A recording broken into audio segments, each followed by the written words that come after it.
सभी का आपके अपने चैनल आरपीएस समाचार में।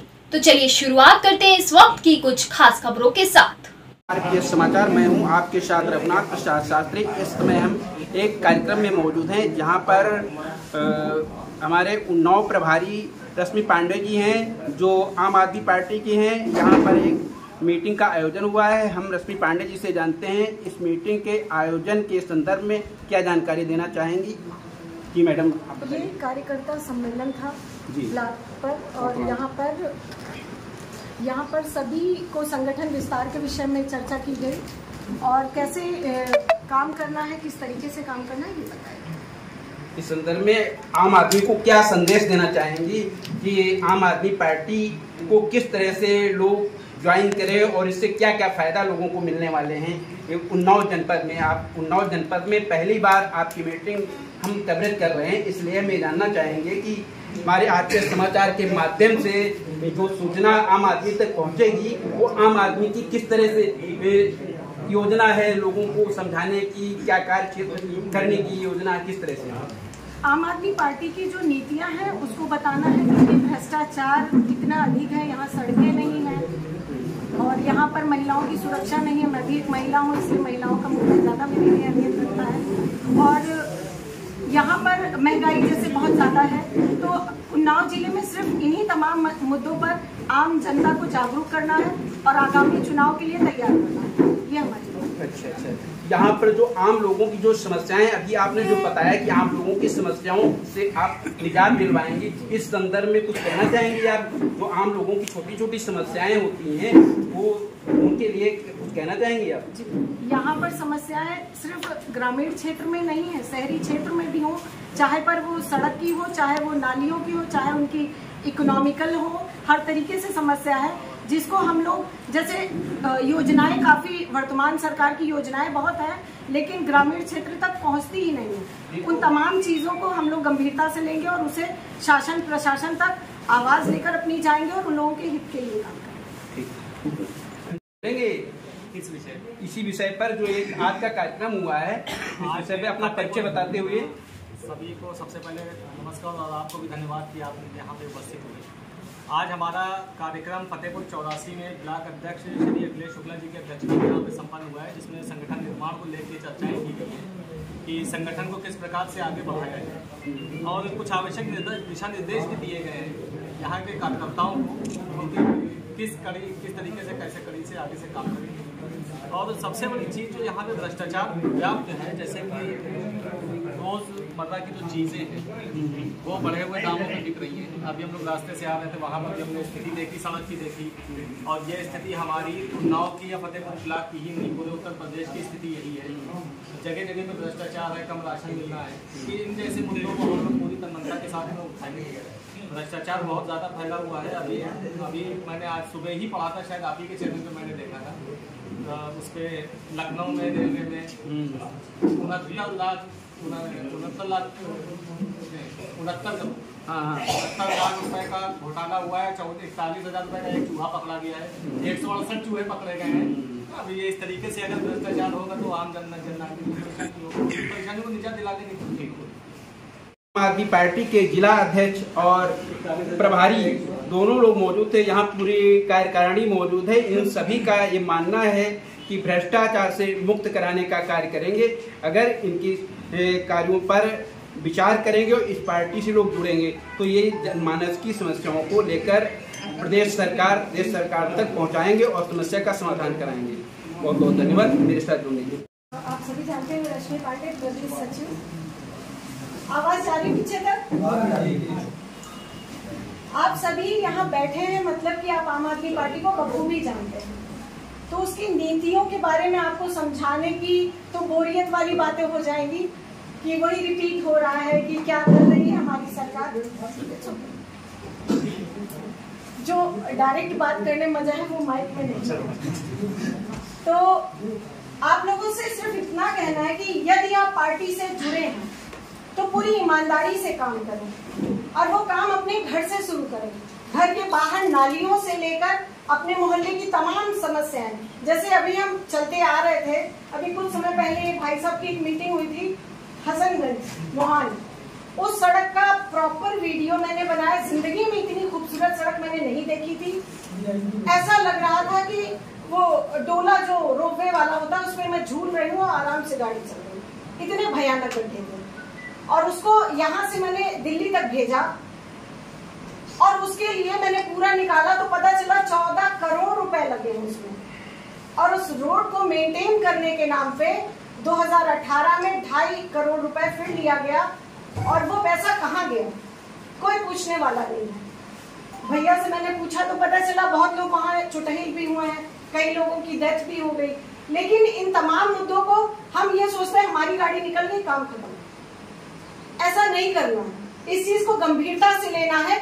बात ये मिट्टी, ये धरती आपकी है, चंद्रशेखर आजाद की धरती है, जिन्होंने आप सब जानते हैं उनका इतिहास। वो जुनून पैदा करी है आप अंदर और उन्होंने हमारे देश को यहाँ तक पहुंचाया। जैसे ये धर्म की बात करते हैं, आप मुंबई चले जाइए और देख लीजिए, गेटवे ऑफ इंडिया में देख लीजिए, किसी भी हिंदू ब्राह्मण का नाम नहीं लिखा है, उसमें मुस्लिमों का नाम लिखा है उसमें, क्योंकि हर जात होती है। हिंदू में कई जातियां होती हैं, जैसे मुसलमान एक होगा, सिख एक होगा, ईसाई एक होगा, लेकिन हिंदू ब्राह्मण भी होगा, क्षत्रिय भी होगा, वैश्य भी होगा, शूद्र भी होगा। मायावती का एक स्लोगन था कि ब्राह्मण यहाँ है, क्षत्रिय यहाँ है, वैश्य यहाँ, शूद्र यहाँ है, मुझे एक बार लाओ मैं ऐसे कर दूंगी। लाए तो आप, और आप यहाँ अगर कोई दलित बैठा है और वो बता दे क्या ऐसा परिवर्तन आया? नहीं आया। आज भी ब्राह्मण, मैं खुद ब्राह्मण हूँ, लेकिन मैं ब्राह्मण वो ब्राह्मण नहीं हूँ जो तिलक चंदन लगा के साड़ी उठा के नहीं दूर दूर रहो। मैं ब्राह्मण हूँ, मैं हर जात हर दलित के साथ बराबर खड़ी होती हूँ। इसलिए नहीं कि वो भी इंसान है। क्या आप जब अपने बच्चे का स्कूल कहीं सोचते हैं तो क्या ये देखते हैं कि वो हिंदू ब्राह्मण स्कूल होना चाहिए? आप ये देखते हैं बेहतरीन स्कूल होना चाहिए। आप जब डॉक्टर ढूंढते हैं अपने लिए तो ये देखते हैं कि बेहतरीन डॉक्टर होना चाहिए, चाहे वो मुसलमान हो, वो दलित हो, कोई भी हो, बस वो डॉक्टर होना चाहिए। आप उसके पैर भी छूते हैं। तो कहने का मतलब जब हमारी आवश्यकताएं होती हैं तो हमारे विचार बदल जाते हैं। वही दलित अगर गरीब होगा तो हम उसको एकदम तिरस्कृत कुर्सी भी नहीं डालेंगे। और आपकी जानकारी के लिए मैं बता दूं, मैं बहुत छोटी थी, मेरा पूरा गांव ब्राह्मणों का है, पसियाना और चमरोटी छोटा सा समुदाय है वहां पर। और मेरी ताई जी को हमेशा शिकायत थी मेरे पिताजी से कि पाणे तू एका गिरजा शंकर समर्थ्या नहीं, सूद समाज की लड़का खिलावत है। और मेरा हमेशा मानना था कि वो भी तो बच्चा है।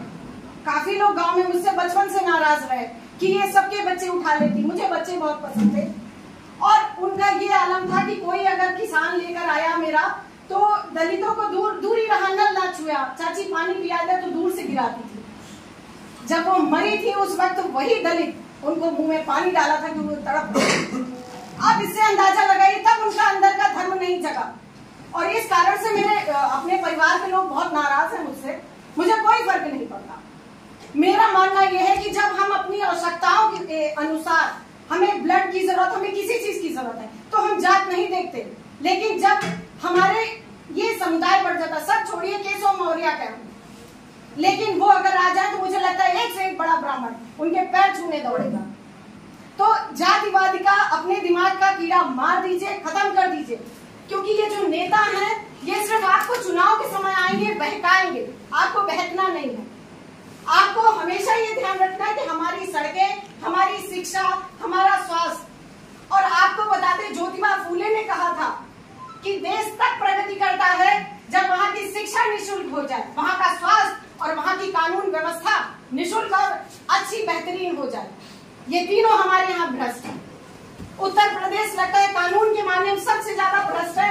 आपके ऊपर एक छोटा सा मुकदमा आ जाए, कोर्ट कचहरी वकीलों की फीस देते देते आप मर जाओगे।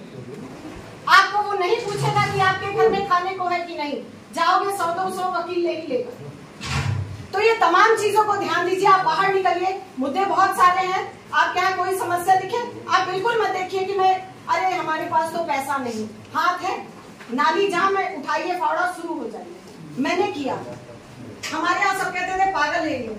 और मैं एक अधिकारी की लड़की थी और पुलिस विभाग के अच्छे पोजीशन पर, लेकिन मैंने कभी नहीं देखा। मैं तो लेके बेलचा चालू हो जाती थी, कीचड़ जाम है, साफ करूंगी, नहीं पता था किसे बुलाना।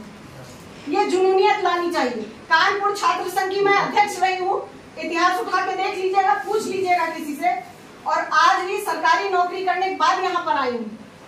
और सिर्फ यही एक कारण था, 2016 बैच से नौकरी की थी, छोड़ दिया। चाहती तो बिजली विभाग में थी, जल विद्युत में बहुत पैसा था, 3-3 करोड़ रुपए आते थे उस जग लगी मशीन के लिए, जिसे हमें ऑयल डाल के दिखाना था कि हमने नई मशीन लगाई, और वो 3 करोड़ जेई एई एक्सीएन सारे ले डालते थे।